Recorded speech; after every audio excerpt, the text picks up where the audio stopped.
Alors, bonjour, nous sommes toujours dans notre retraite virtuelle. Aujourd'hui, samedi saint, nous allons méditer la finale du chapitre 27 de Saint Matthieu et particulièrement la mise au tombeau de Jésus par Joseph d'Arimathie.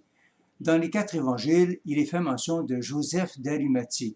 Ils en parlent avec des nuances de l'un à l'autre. Matthieu et Jean mentionneront que Joseph est disciple de Jésus. Jean précisera qu'il est disciple en secret. Luc et Marc vont mentionner que Joseph est membre du conseil et Luc précisera que c'est un homme juste et bon. Qu'est-ce que fait Joseph d'Arimathie? D'abord, il va aller voir Pilate, demandant le corps de Jésus. C'est un geste très important qu'il va poser. Dans la tradition juive, on sait que enterrer des morts est un devoir. Et ainsi, nous rappelons-nous Tobie Senior, qui, au risque même de sa vie, enterra les morts. Ceci a été aussi passé dans les œuvres de miséricorde que nous avons dans l'Église. Une des œuvres de miséricorde, c'est justement avoir du respect pour nos défunts, enterrer les défunts. En ce temps de pandémie, on voit qu'on est obligé des fois d'enterrer les morts dans une fosse commune où on n'est pas capable de rendre un culte, un dernier geste de reconnaissance à nos défunts. Et c'est une peine pour les personnes, les familles qui ne peuvent pas rendre ce culte. Ça viendra un peu plus tard, mais il n'en demeure pas moins que l'on voit que c'est quelque chose de très important. Et nous avons, nous, dans la foi aussi, à garder bien au cœur cette œuvre de miséricorde. Joseph d'Arimathie donc va donc demander à Pilate le corps de Jésus. Il y a là-dedans quand même un acte de courage et de courage dans la foi. Alors, il va aller réclamer le corps de Jésus, le corps du Maître, qui a été quand même dans sa mort discrédité, puisque c'était une mort infâme. Il était vu comme un criminel, comme un maudit, puisqu'il a été pendu au gibet de la croix. Et pourtant, quel courage chez cet homme d'aller réclamer le corps de Jésus. Le courage de la foi. Jésus dira, celui qui se prononcera pour moi devant les hommes, je me prononcerai pour lui devant mon Père qui est dans les cieux. Il y a quelque part dans ce geste, eh bien, Joseph d'Arimathie se prononce pour Jésus. Maintenant, il va mettre Jésus au tombeau. Il va mettre Jésus au tombeau. Et là, encore, cette expression « mettre Jésus au tombeau », ne pas l'avoir uniquement dans un sens historique, un geste passé, mais quelque chose qui nous concerne nous aussi aujourd'hui. Si vous remarquez dans le credo de Nicée-Constantinople, nous disons au sujet de Jésus, crucifié pour nous sous Ponce Pilate, il souffrit sa passion et fut mis au tombeau. Ça fait partie de notre foi. Et dire que Jésus fut mis au tombeau, c'est de reconnaître que vraiment, il est mort. Et c'est une mort d'amour. Mais aussi, Saint Paul va reprendre cette expression, il mettre au tombeau. Et il va la reprendre, cette expression, en parlant de nous, en parlant de notre baptême. J'ai ici deux références de Saint Paul que je vous partage. D'abord dans la lettre aux Romains, au chapitre 6, verset 4. Par le baptême qui nous unit à sa mort, nous avons été mis au tombeau avec lui. C'est pour que nous menions une vie nouvelle, nous aussi, comme le Christ, qui, par la toute-puissance du Père, est ressuscité d'entre les morts. Et dans la lettre aux Colossiens, chapitre 2, verset 12, Paul encore dit ceci, « Dans le baptême, vous avez été mis au tombeau avec lui et vous êtes ressuscités avec lui par la foi en la force de Dieu qui l'a ressuscité d'entre les morts. » Donc le baptême, c'est une mise au tombeau, c'est une mise au tombeau. Paul dira à ce moment-là que c'est une mort au péché et sortir du tombeau, c'est mener une vie nouvelle avec le Christ. Justement, dans ma lectio, en méditant sur ce passage, il m'est venu d'écrire ceci que je vous partage. Au moment où Matthieu écrit son évangile, Jésus est mort et ressuscité depuis plusieurs années. Eh bien oui, les évangiles ont été écrits plusieurs années après la mort et la résurrection de Jésus. Il y a donc des communautés qui se sont formées. Saint Paul lui-même est mort martyr et ses lettres circulent dans des communautés. Ce récit, comme tout l'évangile d'ailleurs, est imprégné de la vie de foi des communautés chrétiennes. Ne doit-on pas voir dans cette sépulture du Christ Jésus plus qu'un événement historique passé?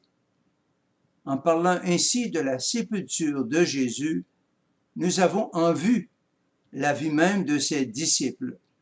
Notre vie chrétienne est une mise au tombeau avec lui pour mener avec lui une vie nouvelle. Et comme Paul le disait, c'est une mort au péché, c'est une vie nouvelle pour Dieu. C'est aujourd'hui le samedi saint. Tous les samedis saints, dans la veillée pascale, nous renouvelons notre engagement baptismal. Oui, nous sommes appelés à faire notre profession de foi. Nous ne pouvons pas nous retrouver à cause de la pandémie en grande assemblée. Oh non. Mais un geste que nous pouvons poser, si vous êtes seul ou si vous êtes en famille, prenez de l'eau. Prenez un bol d'eau. Prenez un temps de prière. Pensez à reprendre peut-être un de ces textes de Paul que je viens de vous mentionner dans la lettre aux Romains, aux Colossiens, ou de reprendre ce passage du chapitre 27 de la mise au tombeau de Jésus. Prendre le temps de prier, de renouveler votre credo, de prendre le credo, et puis de vous signer dans ce qui est au cœur de notre foi, la foi en un Dieu qui nous aime, un Dieu qui est amour, un Dieu qui est communion, un Dieu qui est Trinité, et de vous signer ainsi au nom du Père et du Fils et du Saint-Esprit. Amen. De plus, Joseph d'Arimathie va déposer le corps de Jésus dans un linceul. Le texte dit un linceul propre, ou encore un linceul pur, ou un linceul blanc. Encore là, on peut penser au baptême. Parce qu'au baptême aussi, on va, après le baptême, revêtir le baptisé d'un linge blanc. Et quand on revêt le baptisé d'un linge blanc, ceci est accompagné de la parole de saint Paul où il est dit que maintenant, par le baptême, nous avons revêtu le Christ. Donc, voir aussi dans ce linceul blanc qui va recouvrir maintenant le corps de Jésus, bien, ça nous rappelle que nous-mêmes, de par notre baptême, nous avons revêtu le Christ. Et Paul dira à ce moment-là que par le baptême, nous faisons un même être avec le Christ. Et si Jésus a pu dire « Je ne suis jamais seul, le Père est avec moi », eh bien, chaque baptisé, même si on est seul dans notre maison, dans notre chambre, je pense à toutes ces personnes qui sont isolées actuellement dans leur appartement, dans leur chambre, même si vous êtes seul, puissiez-vous goûter, vivre cette expérience. Comme Jésus le disait, eh bien, vous dire « Je ne suis jamais seul », le Christ Jésus est avec moi, puisque je fais un même être avec lui de par mon baptême. Je voudrais maintenant faire un lien avec Marie. C'est pour cela que j'ai mis sur le poster de Marie qui reçoit le corps de Jésus, la Pietà. Faire un lien avec Marie.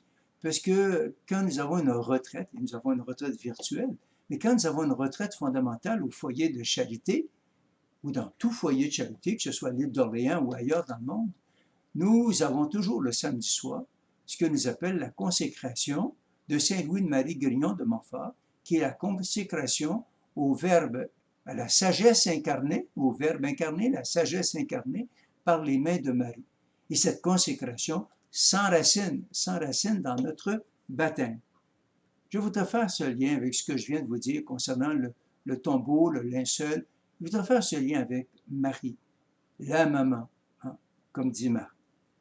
Marie n'est-elle pas ce tombeau tout neuf, taillé dans le roc, c'est-à-dire établi solidement dans la foi en Dieu, puisque c'est ainsi que Élisabeth va saluer Marie. Élisabeth salue Marie en lui disant « Heureuse celle qui a cru à l'accomplissement des paroles qui lui furent dites de la part de Dieu. » Marie est la femme de la foi. Marie n'est-elle pas ce tombeau tout neuf, taillé dans le roc de la foi? Marie n'est-elle pas aussi ce linceul blanc, pur, immaculé? Marie n'est-elle pas ce tombeau neuf, ce linceul immaculé dans lequel le Verbe de Dieu vient se déposer sous l'action de l'Esprit Saint? Il sortira d'elle pour apporter la vie au monde. Il sortira du tombeau pour nous donner la vie en abondance. Marie est modèle de l'Église. Elle est modèle pour chacune d'entre nous. Être nous-mêmes un tombeau taillé dans le roc de la foi. Être nous-mêmes un linceul pur, saint, immaculé, puisque nous avons revêtu le Christ et vivre d'une vie nouvelle avec le Christ. Je voudrais terminer cette réflexion avec un passage de Marthe, une prière de Marthe qu'elle fait alors qu'elle voit la passion, la mise au tombeau de Jésus. Voici ce qu'elle dit, voici cette prière. Seigneur Jésus, venez aussi reposer en moi. Venez y reposer et y opérer des œuvres de résurrection et de vie spirituelle, des œuvres de grâce et de vie divine.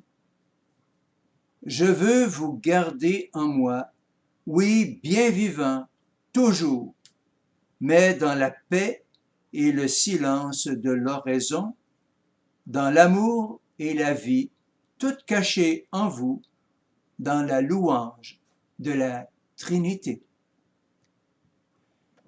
Nous nous reverrons demain, dimanche de Pâques, pour une dernière vidéo et nous allons nous arrêter sur le chapitre 28 de Saint Matthieu.